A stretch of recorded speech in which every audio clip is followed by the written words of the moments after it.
This is what the elevation profile looks like where I do most of my riding. And this is what I'm training for. Amy's Gran Fondo, 2 hours by car from Melbourne, 122 kilometres, nearly 1,900 metres of climbing. Winding roads, relentless elevation and cut-off times that don't wait for tired legs. And I'm training for it from here, flat coastal roads around St Kilda where I live. How do you prepare for massive hills when your training ground looks like a car park? You get creative, you plan, you experiment, you adapt, you drive. And eventually, you stop avoiding something you've been putting off. We'll get to that in a moment. This is my second attempt at Amy's, and this time, I don't want to stuff it up. Most of my rides start from my front door here in St Kilda, out to Port Melbourne around Albert Park Lake, on weekends to Docklands, and if I'm feeling strong and fresh, I'll keep going down to Brighton Yacht Club. Out and back and doubling back on some sections, I cover more than 70 kilometres with barely 100 metres of elevation. Did I say flat? Real flat, which is perfect for low intensity endurance, long, steady efforts. Sometimes I'll throw in a few harder bursts or push into a headwind. These aren't exciting rides, but they're essential because base fitness doesn't come from smashing yourself, it comes from consistency. For more focused sessions, I do laps around Albert Park Lake. It's 5.5 kilometre loop with almost no traffic, which makes it ideal for interval work, short punchy rides, high intensity style workouts, cadence drills. It's not glamorous, but it gets the job done, and I only need 60 minutes to do it.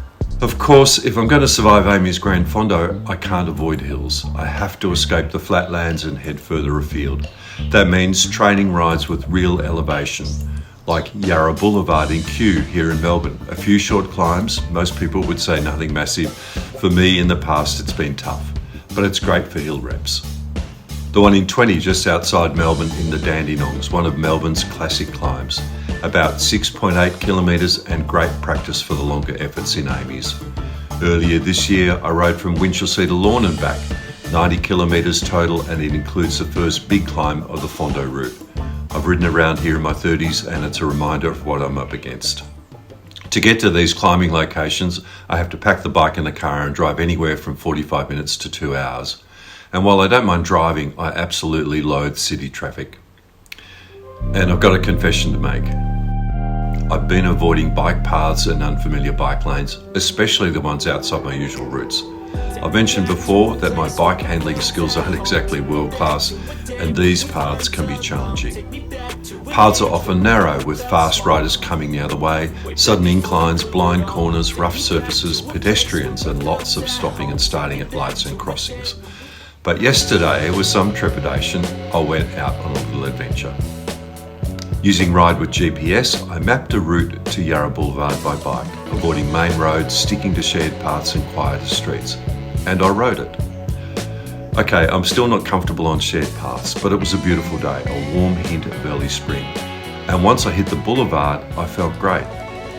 Actually, I felt the best I've ever felt on those hills, strong, steady, with plenty left in reserve.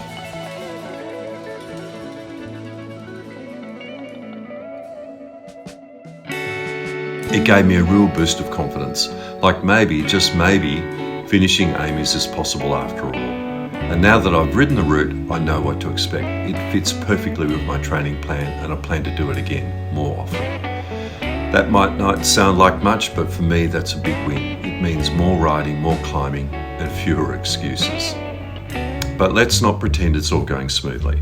I still skip rides. I still let life get in the way. I still don't always eat well or drink less like I said I would. I still let myself believe I've got more time than I do. I still have days when I lack any motivation. That's why this series is important to me. It's keeping me accountable. What's the plan? It's not just about riding more, it's about riding with purpose. It means every week to 10 days I must do flat rides to build endurance and aerobic capacity. Laps at Albert Park, train speed, strength and intensity. Hill sessions when I can get to them to build power and confidence for what's coming at Amy's. And every ride I do now is intentional, it adds to something. This time I'm training like every session matters, because it does. Over the next few weeks I'll bring you more updates with one massive ride at the end. I'll share my progress, the good, the bad, the ugly. You can see my rides on Strava. If you're working towards your own cycling goal, whether it's your first 50 kilometres or Gran Fondo, let me know in the comments where you ride and what keeps you motivated. And if you've ridden the 1 in 20, tell me your time. I promise I won't cry. It's what comes with maturity. Cheers until next time.